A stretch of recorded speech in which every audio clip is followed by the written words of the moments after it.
Buenos días, buenas tardes o buenas noches. El equipo número 7, integrado por Alondra Abigail, Ana Heredia, Victoria Paz y Jacqueline Rivas, se encargará de exponer los temas 2.7 y 2.8.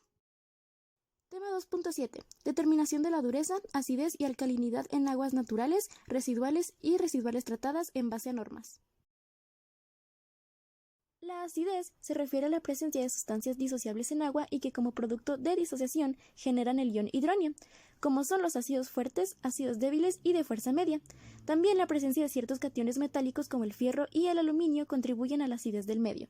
Con sustancias disociables se refiere a sustancias complejas, sales u otras moléculas que se pueden separar en moléculas de menor tamaño.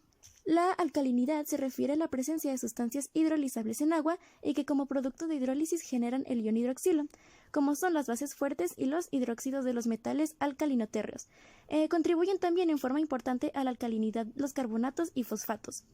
La presencia de boratos y silicatos en concentraciones altas también contribuyen a la alcalinidad del medio. Una medida de la acidez total del medio es la cantidad de base fuerte que es necesario añadir a una molécula para llevar el pH a un valor predeterminado coincidente con el vire de la fenolftaleína. Una medida de alcalinidad total del medio es la cantidad de ácido fuerte que es necesario añadir a una muestra para llevar el pH a un valor predeterminado coincidente con el vire del naranja de metilo. La hidrólisis es una reacción química entre la molécula de agua y otra macromolécula. La molécula de agua se divide y sus átomos pasan a formar unión de otra especie química. Dureza del agua. Se denomina dureza del agua a la concentración de compuestos minerales que hay en una determinada cantidad de agua, en particular sales de magnesio y calcio. El agua denominada comúnmente como dura tiene una elevada concentración de dichas sales y el agua blanda las contiene en muy poca cantidad.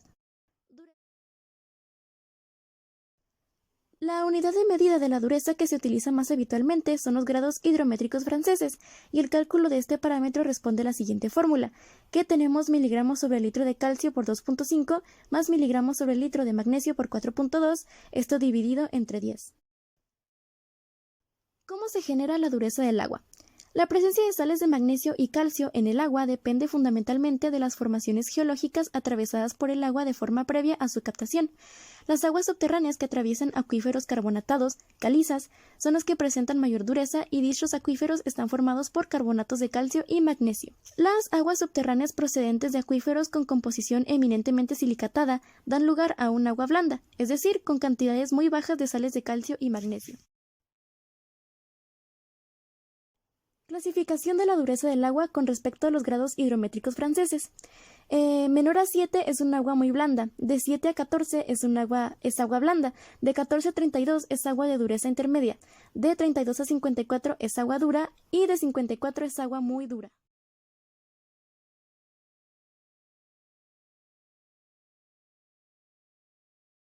Acidez y alcalinidad del agua.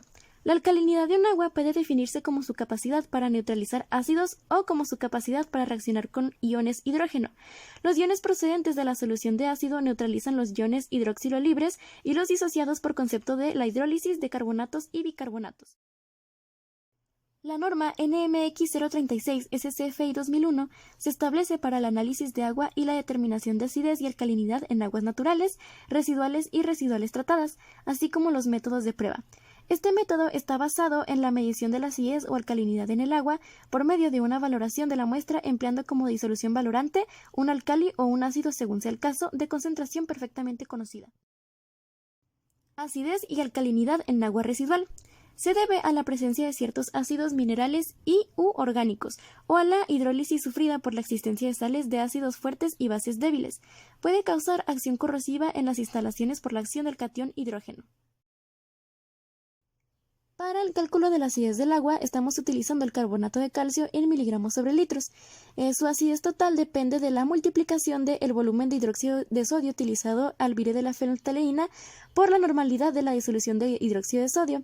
Esto restado a los mililitros de ácido sulfúrico utilizados en el tratamiento con peróxido multiplicado por la normalidad del ácido sulfúrico utilizado.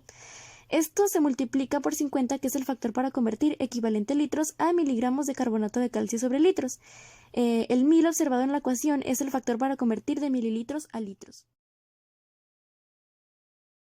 Para el cálculo de la alcalinidad del agua, al igual que en la ecuación anterior, estamos utilizando la concentración en miligramos sobre litros del carbonato de calcio. En la ecuación tenemos la multiplicación del volumen total gastado de ácido en la titulación al vire del anaranjado de metilo en mililitros por la normalidad de la disolución de ácido. Esto multiplicado por 50, que es el factor para convertir equivalente litros a miligramos de carbonato de calcio sobre litros. El 1000 es el factor para convertir de mililitros a litros y el 100 es el volumen de la muestra en mililitros. Tema 2.8. Determinación de cloruros totales en aguas naturales, residuales y residuales tratadas en base a normas. El ion cloruro es uno de los iones inorgánicos que se encuentran en mayor cantidad en aguas naturales, residuales y residuales tratadas. Su presencia es necesaria en aguas potables. En agua potable, el sabor salado producido por la concentración de cloruros es variable. En algunas aguas conteniendo 25 miligramos de cloruro sobre litros, se puede detectar el sabor salado si el catión es sodio. Por otra parte, este puede estar ausente en aguas conteniendo hasta 1 gramo de cloruro sobre litros, cuando los cationes que predominan son calcio y magnesio. Un alto contenido de cloruros puede dañar estructuras metálicas y evitar el crecimiento de las plantas. Las altas concentraciones de cloruro en aguas residuales, cuando estas son utilizadas para el riego en campos agrícolas, deteriora en forma importante la calidad del suelo. Es entonces muy importante el poder determinar la concentración de cloruros en aguas naturales, residuales y residuales tratadas en un amplio intervalo de concentraciones. Determinación de cloruros. El aumento en cloruros de un agua puede tener orígenes diversos. Si se trata de una zona costera, puede deberse a infiltraciones de agua del mar. En el caso de una zona árida, el aumento de cloruros en un agua se debe al lavado de los suelos producido por fuertes lluvias. En último caso, el aumento de cloruros puede deberse a la contaminación del agua por aguas residuales. Los contenidos en cloruros de las aguas naturales no suelen sobrepasar los 50 a 60 miligramos sobre litros. El contenido en cloruros no suele plantear problemas de potabilidad a las aguas de consumo. Un contenido elevado de cloruro puede dañar las construcciones y estructuras metálicas y perjudicar el crecimiento vegetal. La reglamentación técnico-sanitaria española establece como valor orientador de calidad 250 miligramos sobre litros de cloruro y como límite máximo tolerable 350 miligramos sobre litros de cloruro, ya que no representan en un agua de consumo humano más inconvenientes que el gusto desagradable del agua. La determinación de cloruros puede hacerse mediante 3 métodos: el método argentométrico o volumétrico, el método del nitrato de mercurio y el método potenciométrico. El método argentométrico o volumétrico. El método argentométrico es recomendable para agua con concentraciones entre 1.5 y 100 miligramos sobre litros de cloruros.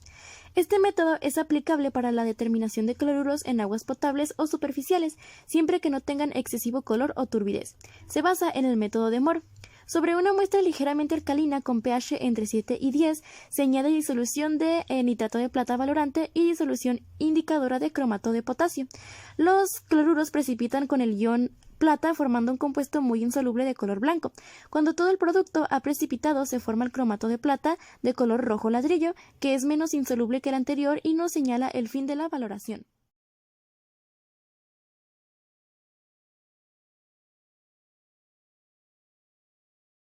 Método del nitrato del mercurio.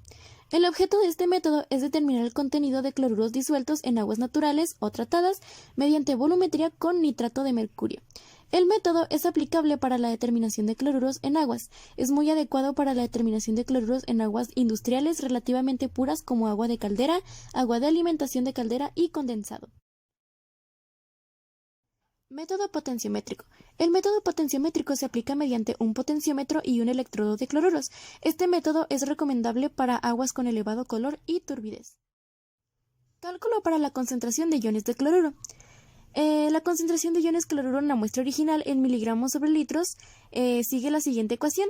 Para determinar la concentración de iones cloruro en miligramos sobre litros, primero tenemos la multiplicación de los mililitros de disolución de nitrato de plata gastados en la valoración de la muestra menos los mililitros de disolución de nitrato de plata gastados en la valoración del blanco. Esto multiplicado por la normalidad del nitrato de plata multiplicado por 35.450 sobre los mililitros de la muestra.